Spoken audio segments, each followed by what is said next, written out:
संजय राऊत बोलतायत, थेट जाऊयात. भविष्यात शिंदे आणि अजित पवार निस्तेज होतील आदळ आपण करायचा प्रयत्न केला तर ईडीच्या चौक्या त्यांच्या दारात लावल्या जातात.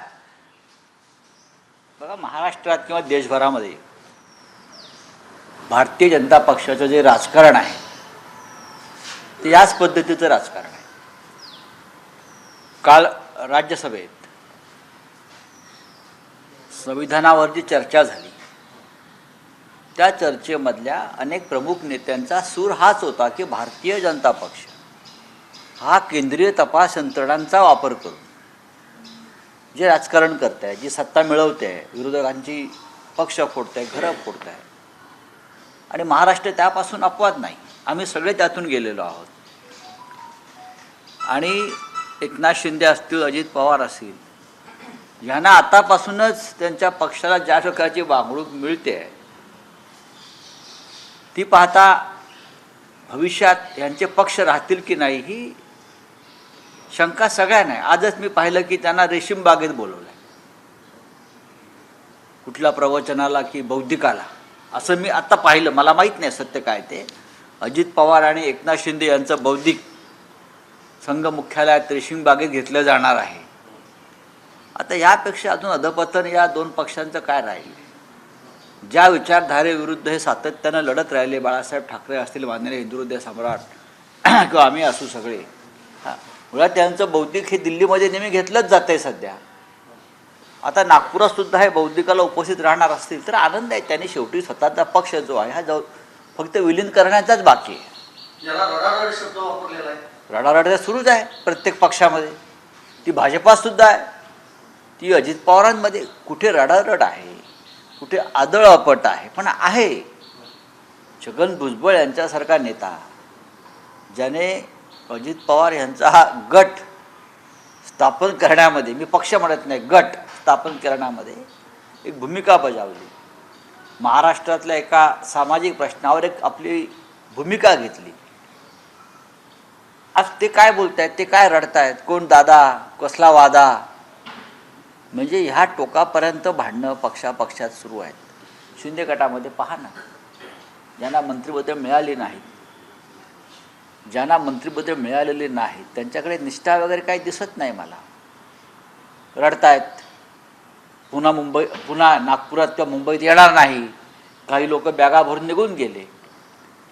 मूळ शिवसेना पक्षामध्ये हे असं कधी चाललं नाही आणि कोणी घडवण्याचा प्रयत्न केला नाही. निवडणुकीपूर्वी उद्धव ठाकरेंनी म्हटलं होतं एक तर तू राहशील किंवा मी राहील, आणि काल मुख्यमंत्री झाल्यानंतर देवेंद्र फडणवीस यांची त्यांनी भेट घेतलेली आहे. याची राजकीय वर्तुळात सध्या जोरदार चर्चा आहे. नाही, जोरदार चर्चा करायला काहीच हरकत नाही, पण महाराष्ट्राला एक राजकीय संस्कृती आणि संस्कार आहे.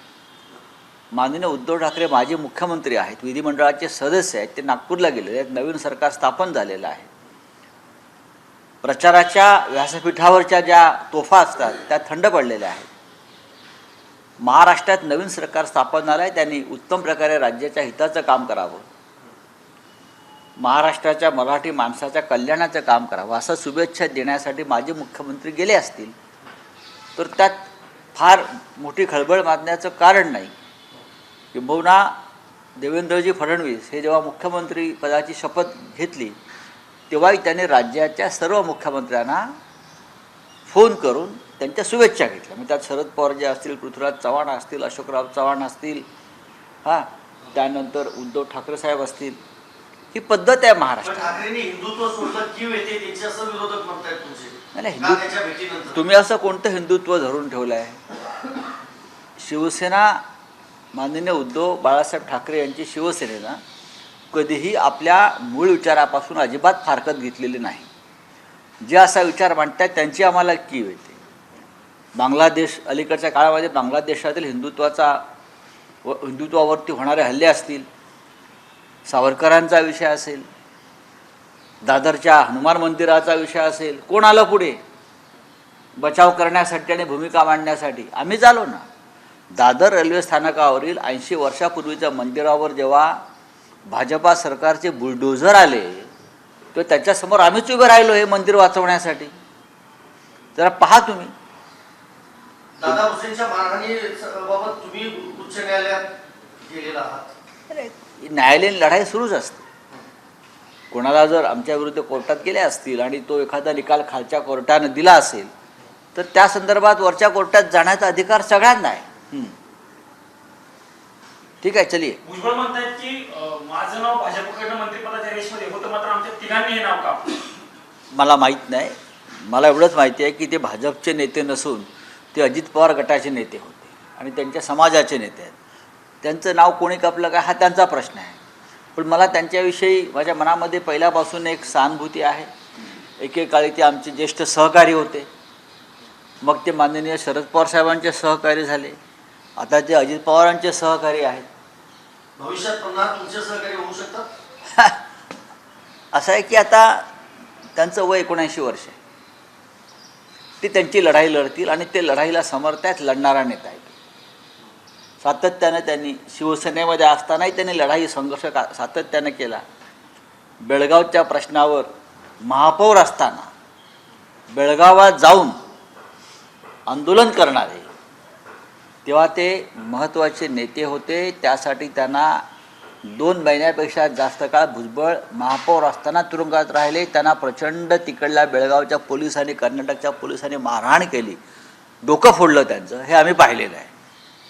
त्याच्यामुळे ते मैदानातून कधी पळत नाहीत, हे मी खात्रीनं सांगतो. कदाचित अधिवेशन सुरू असताना अजित पवार 2 दिवस सभागृहात नव्हते, आज येतील अशी शक्यता सांगितली. अजितदादा पहिले अधूनमधून दादा कुणावरती नाराज असायचे, आता दादांवरती आमदार नाराज झाले म्हणून नाही, आता त्यांचा मी काय म्हणतो की त्यांचा पक्ष नसून गट आहे. निवडणूक आयोगानं किंवा अमित शहाने जरी त्यांना तो पक्ष सुपूर्द केला असला एक, तरी त्याला कोणतीही विचारधारा नाही, तो पक्ष नाही, तो गट आहे. पक्ष शरद पवार साहेबांचाच एक विचारधारा घेऊन उभा आहे. पक्ष उद्धव ठाकरे साहेबांचा शिवसेना जो एक विचारधारा घेऊन उभा आहे, जो रेशीम बागेत जाणार नाही कधी. सर, काल संसदेत मॅग्नेशियम आणि इलेक्शनला घेऊन जे विधेयक मांडलं गेलं, आपल्याकडून जो आहे तो अपोज केलं गेलं त्याला, पण पुढे तुम्ही कसं मांडताय? आमची भूमिका आम्ही कधी बदलत नाही. काल आपण पाहिलं असेल की भारतीय जनता पक्षानं जरी त्या विधेयकावरती विजय प्राप्त केला असला तरी बहुमतापेक्षा आकडा त्यांच्याकडे कमी आहे. 272चं बहुमत असतानासुद्धा 229-69 ते थांबले. हा त्यांचा नैतिक पराभव आहे. कोण गैरहजर राहिले वगैरे पुढला प्रश्न. याचा अर्थ असा आहे की भारतीय जनता पक्षाचा वरिष्ठांचे व्हीप न पाळण्या इतकी हिंमत हळूहळू स्वाभिमानी भाजपा खासदारांकडे मला येताना दिसते. आणि हीच हिंमत भविष्यामध्ये नरेंद्र मोदी ह्यांना याच कार्यकाळामध्ये सत्तेवरनं उलथवून टाकेल. काल अमित शहा यांनी स्पीच देताना बाबासाहेब आंबेडकर यांचं इन्सल्ट केलं असं काँग्रेसचं म्हणणं खरं आहे ते. त्यांना घेऊन मोशन पण पास. हे खरं आहे. ज्या पद्धतीचं भाषण काल गृहमंत्र्यांचं मी केलं, बघा तुम्ही संविधानावर चर्चा करताय, तुम्ही संविधानावर बोला, देशाच्या परिस्थितीवर बोला. 70 वर्षापूर्वी नेहरूंनी काय केलं आणि काय केलं नाही ह्याच्यावर तुम्ही किती काळ दळण दळणार आहात? तुमच्याकडे स्वतःचं काय बोलण्यासारखं आहे की नाही? हां, पंडित नेहरू अरे पंडित नेहरू इतका महान नेता होता.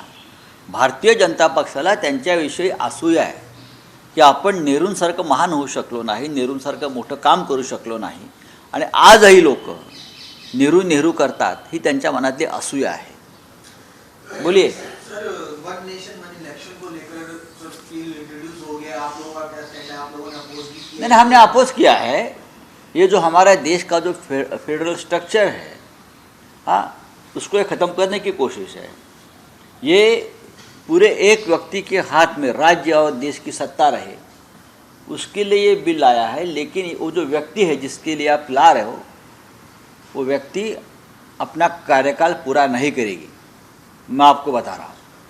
सर, 2 चीजें इसमें कहा जा रहा है कि जो हर बार चुनाव में बड़ा खर्चा होता है, चीजें रुक जाती है, विकास काम वो बचेगा. दूसरा खर्चा ऐसा है कि जब ये खर्चा ठीक है, आपके बैंक के खाते में बीजेपी के ये 10,000 करोड़ कहाँ से आए, उसका हिसाब दीजिए. बाद में खर्चे की बात करिए.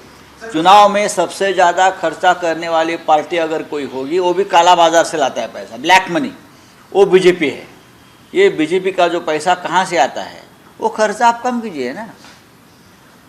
सर, 20 से सांसद कल एब्सेंट थे बीजेपी के जारी करके उनसे कारण बताओ नोटिस भी वो बीजेपी का इंटरनल मामला है, लेकिन बीजेपी को सिर्फ 269 वोट गिरे हैं, वो बहुमत से 3-4 कम है, मैं इतना ही कहता हूँ। सर अमित शाह जी ने कल अपना संबोधन रखा, राज्यसभा में काफी कुछ कहा उन्होंने, मोहब्बत की दुकान, राहुल गांधी के ऊपर हमला किया, रिजर्वेशन, उनके पास और क्या है? अमित शाह जी और मोदी जी के पास गांधी परिवार के हमला करने के सिवाय कुछ बचा ही नहीं है ना। अपनी बात बोलिए, आप क्या कर रहे हो? कल अंबेडकर जी का अपमान किया। अमित शाह ने कल राज्यसभा में जिस तरह से डॉक्टर बाबा साहेब भीमराव अंबेडकर का अपमान किया है, उस बारे में हम उनको सवाल पूछेंगे आज। राहुल गांधी के ऊपर, प्रियंका जी के ऊपर, सोनिया जी के ऊपर, पंडित नेहरू जी के ऊपर। अरे आप अपनी बात कब कहोगे? हाँ, आप बूढ़े हो चुके हो अभी। देखा आपने, उनका हाथ थरथरा रहा था कल भाषण कर रहे थे तो। आपकी तबीयत को संभालो अमित शाह जी, आपकी तबीयत बहुत खराब है, मुझे मालूम है। सर एक आपसे सवाल लेता हूं, महाराष्ट्र देवेंद्र फडणवीस का सर बयान आ रहा है कि जिस तरह से विपक्ष जो है सहयोग नहीं कर रहा है, शपथ ग्रहण में सम्मिलित न होना, तमाम प्रोसीडिंग्स विरोध जताना, ये सही नहीं है। उन्हें मिलजुल कर काम करना चाहिए, सकारात्मक विपक्ष की भूमिका निभानी चाहिए। हमेशा हम जरूर महाराष्ट्र के हित के लिए, लोगों के कल्याण के लिए हम जरूर सकारात्मक भूमिका ले लेंगे, लेकिन अब तक काम शुरू नहीं हुआ है। अब तक मंत्रियों के प्रभाग तक, विभाग तक नहीं दिए हैं, तो कौन सा काम चल रहा है? अब तक आपकी पूरी सरकार नहीं बन पाई है। महाराष्ट्र की पूरा लॉ एंड ऑर्डर उद्ध्वस्त हो गई है। बीड में देखिए, परभणी में देखिए क्या हो रहा है। हाँ, चले, थँक्यू। एकच मिनिटं. तुम्ही ज्या प्रकाराने आपण सांगतो की अमित शाह यांनी आंबेडकर यांचं इन्सल्ट केलं, तसंच एकनाथ शिंदे शिवसेना हे सांगते की अपोजिशन खास करून काँग्रेस महात्मा गांधी असं संबोधित करते, पंडित नेहरू असं संबोधित करते, पण डॉक्टर भीमराव आंबेडकर आणि बाबासाहेब आंबेडकर म्हणून त्यांना ते रेस्पेक्ट देते. हे एकनाथ शिंदे कधीपासून आंबेडकर भक्त झाले? एकनाथ शिंदे यांना इतिहास माहीत नाही. डॉक्टर बाबासाहेब आंबेडकर हे नावच काफी आहे बरं का. डॉक्टर आंबेडकर हे नाव या देशामधला, हा देशाचा आत्मा आहे. हे राजकारणासाठी त्यांचं नाव असं फालतू वापरू नका मिस्टर एकनाथ शिंदे. हां, आंबेडकर नाम ही काफी आहे. मी हमेशा नेहमी सांगतो, आम्ही आंबेडकर नाम ही काफी आहे, बस ताकद आहे. एबीपी माझा, उघडा डोळे बघा नीट.